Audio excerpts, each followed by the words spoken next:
Hello, I'm Stephanie Barron Sexton. Welcome back to the Manifest Magic podcast, episode 7.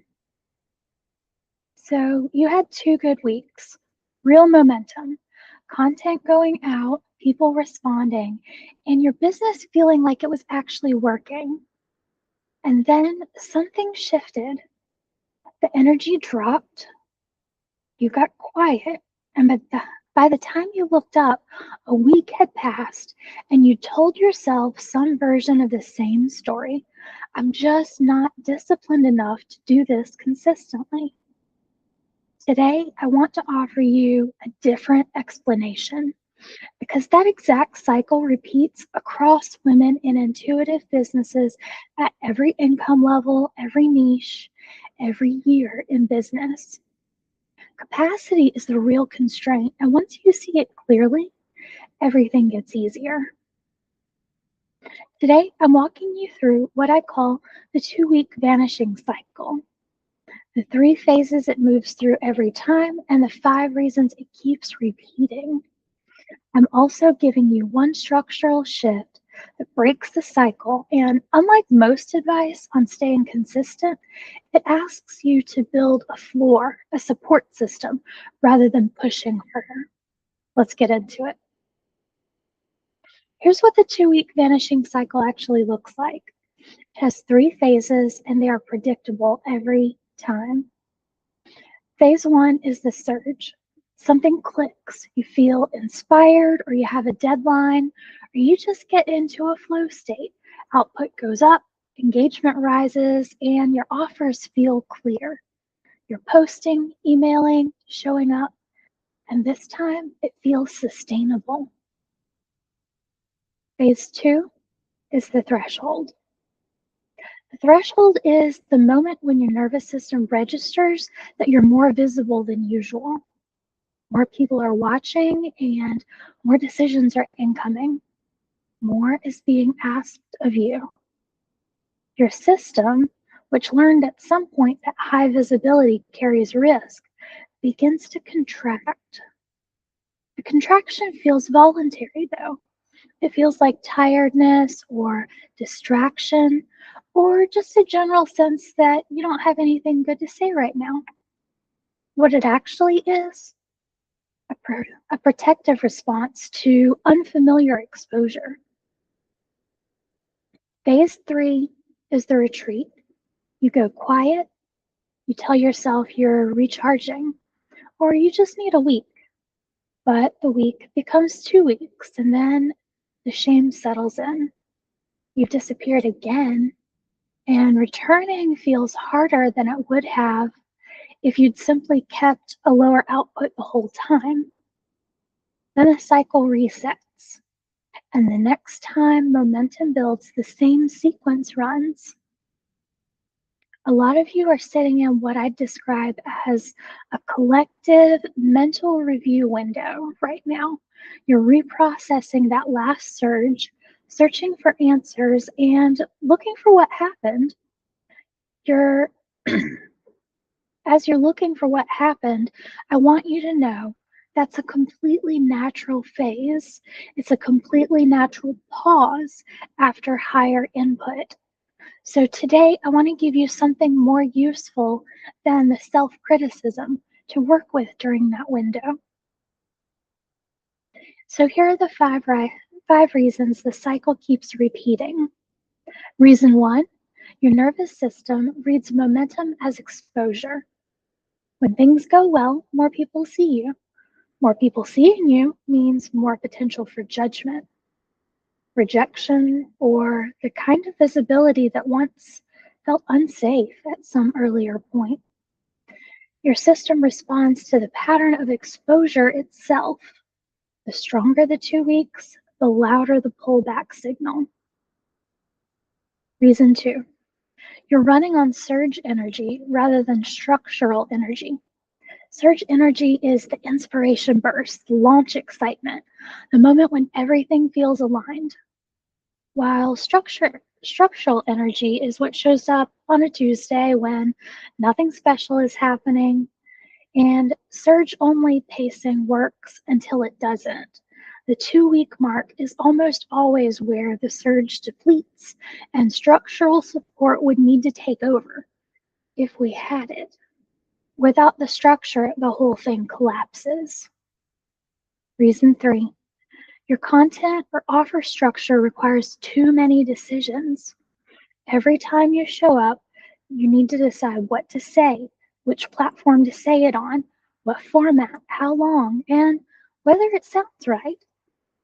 That decision load piles up. By week 2, the invisible tax has built up to the point of where the cost of showing up outweighs what it's giving back. So you pull back. Reason 4, you've tied momentum to identity. I definitely deal with this reason. Strong weeks signal that you're doing it right. Quiet weeks become evidence that something is wrong with you. That story makes the retreat feel catastrophic. And catastrophic feelings require real energy to move through. Every time you disappear, you have to push past the inertia and shame, both. Shame is heavy. Reason 5, your system requires performance energy to function. If your visibility strategy depends on you feeling good, feeling inspired and ready, it'll fail every time those conditions aren't met. Think about that. That's a system design issue.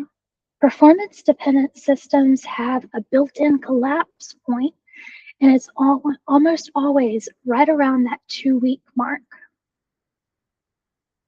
So how do you break the cycle? The solution has 3 parts that work together. Shift 1 is to catch the threshold before it turns into the retreat. The threshold is the most actionable moment in the entire cycle, and the one that almost always goes unrecognized. When you notice the contraction of your energy starting, the tiredness that carries a little dread, sense that you have nothing good to say, that's the threshold. You're more visible than usual, and your system is signaling for a reduction. The shift here is to reduce volume deliberately in increments rather than reactively to your nervous system signal. Instead of going from full output to 0, you drop to minimum viable visibility. This is the structure that was missing.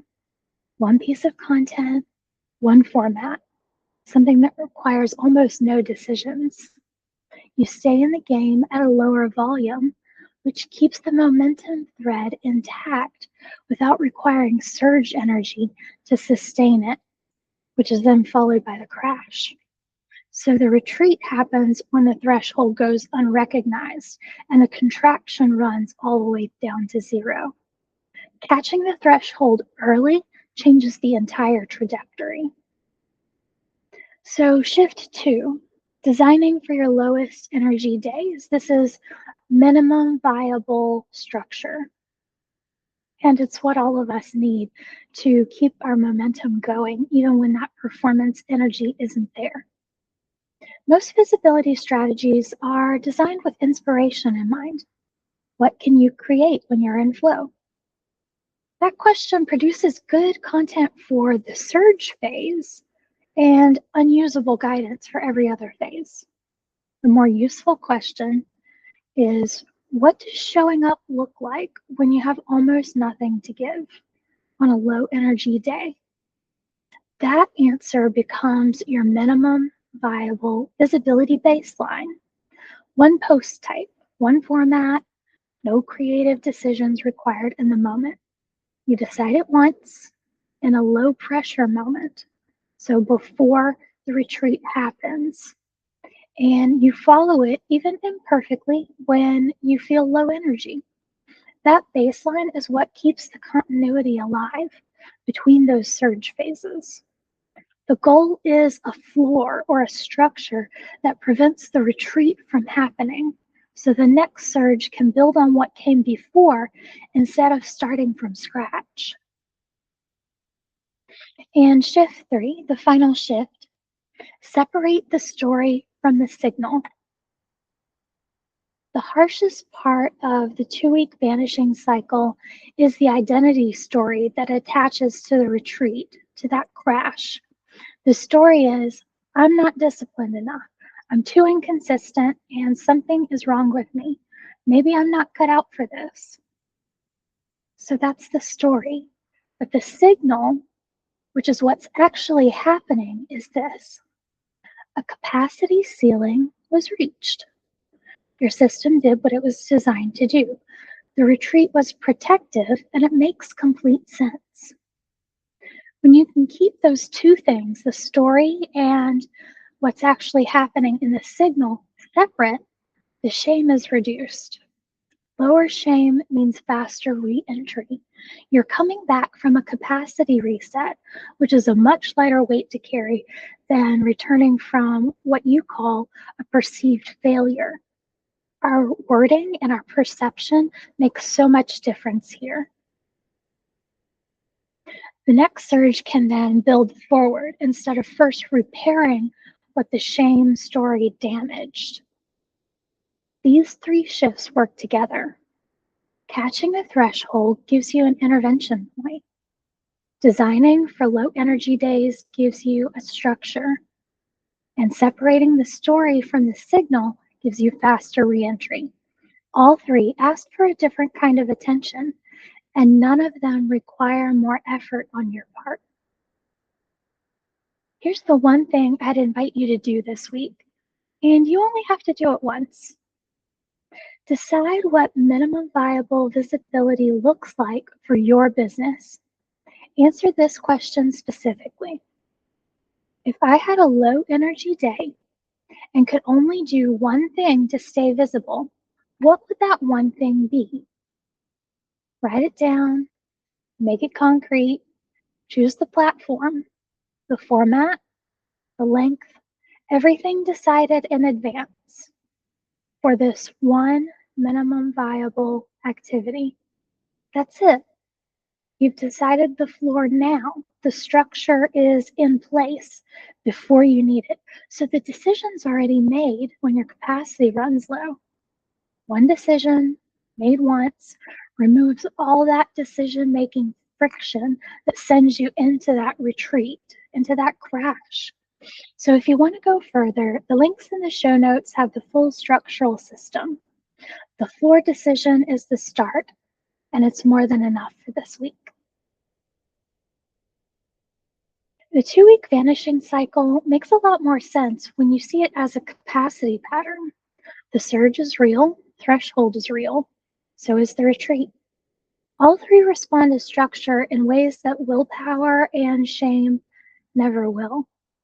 If a calmer structure for your visibility sounds like what's missing, the Intuitive Business Collective is a free community where I share nervous system safe business strategy and visibility support.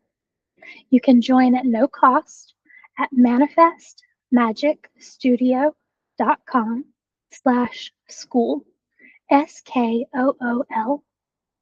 The link is in the show notes. And if you're at a point where you'd like specific personal guidance on what's underneath this cycle for you, a strategic clarity session in the Akashic Records gives you exactly that. 45 minutes together, you come away with a clear next step, and the recording is yours afterward. You can book at shop.manifestmagicstudio.com/clarity-session, also in the show notes. Thank you for being here, and I'll see you in the next episode.